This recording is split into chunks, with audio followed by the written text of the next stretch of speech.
আসসালামু আলাইকুম ভিউয়ার্স, আমার চ্যানেলে আপনাদের সবাইকে ওয়েলকাম জানাচ্ছি। আজকের পর্বে থাকছে বছর জুড়ে আপনারা কি করে পেঁয়াজ সংরক্ষণ করতে পারবেন সেটাই আপনাদের সাথে শেয়ার করব।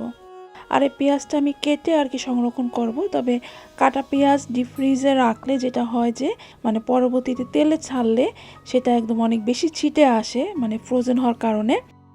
তো সেই পদ্ধতিটা বাদ দিয়ে পেঁয়াজটা আপনারা যখন তেলে ছাড়বেন এতে যেন আর ছিটে না আসে, তো সেইটা খেয়াল রেখে আজকের এই পদ্ধতিটা আপনাদের সাথে শেয়ার করব। আর এই পদ্ধতিতে পেঁয়াজ সংরক্ষণ করে রাখলে দেখবেন যে পেঁয়াজ একদম বছর জুড়ে আপনারা সংরক্ষণ করে রাখতে পারছেন।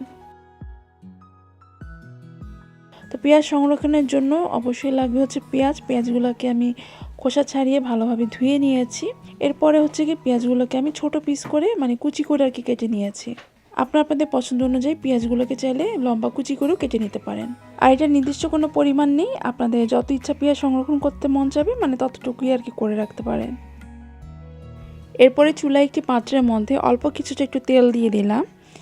এক্ষেত্রে খুব বেশি তেলের প্রয়োজন নেই, আমি অল্প তেলেই পেঁয়াজগুলোকে ভেজে নিব। তো পেঁয়াজগুলো পাত্রে দিয়ে দেওয়ার পরেই হচ্ছে কিছুক্ষণ পরপরই ঘন ঘন এটাকে নেড়ে নিতে হবে। যেহেতু কম তেলে পেঁয়াজগুলো ভাজছি তাই ঘন ঘন এটাকে নেড়ে নিতে হবে।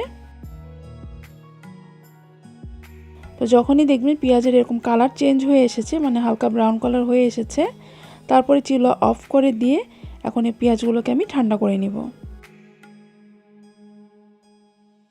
যখন এই পেঁয়াজগুলো পুরোপুরি ঠান্ডা হয়ে যাবে তারপরে যে কোনো পলি ব্যাগে বা জিপলক ব্যাগে বা আপনারা বক্সে ভরেও এগুলোকে সংরক্ষণ করে রাখতে পারেন। আমি এরকম ছোট জিপলক ব্যাগের মধ্যে এই পেঁয়াজগুলোকে ভরে নিচ্ছি। আর জিপলক করার আগে ভিতরে যেন বাতাস না থাকে সেটা খেয়াল রেখে তারপরে এটাকে লক করে নিয়েছি। এরপরে পেঁয়াজগুলোকে সমান করে নিয়ে তারপর হাত দিয়ে এর মাঝখানে একটা ভাগ করে দিলাম আমি। এতে করে যেটা হবে যে আমি এক একটা ভাগ দিয়ে আর কি এক একটা তরকারি রান্না করতে পারবো। যেহেতু আমাদের ছোট সংসার, রান্না হয় পরিমাণ মতোই, তো এই একটা ভাগ দিয়ে আমাদের একটা তরকারি আর কি রান্না হয়ে যাবে। তো আমি সেভাবে করে এটাকে ভাগ করে নিয়েছি।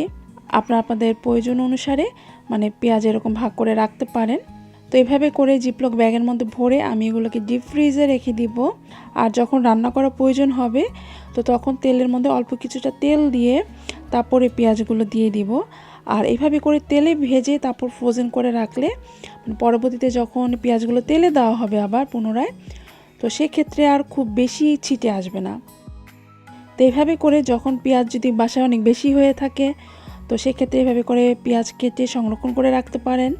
আর আমার তো এখন বেবি ছোট, তো আমি যেটা করি যখন সময় পাই তখন একসাথে আর কি অনেক পেঁয়াজ এভাবে করে কেটে রেখে দেই। তো এক্ষেত্রে আমার রান্না করতে আর কি ইজি হয়।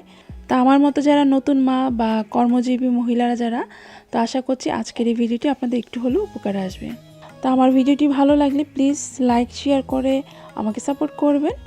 আর আজকের মতো তাহলে বিদায় নিচ্ছি, সবাই খুব ভালো থাকবেন। আল্লাহ হাফেজ।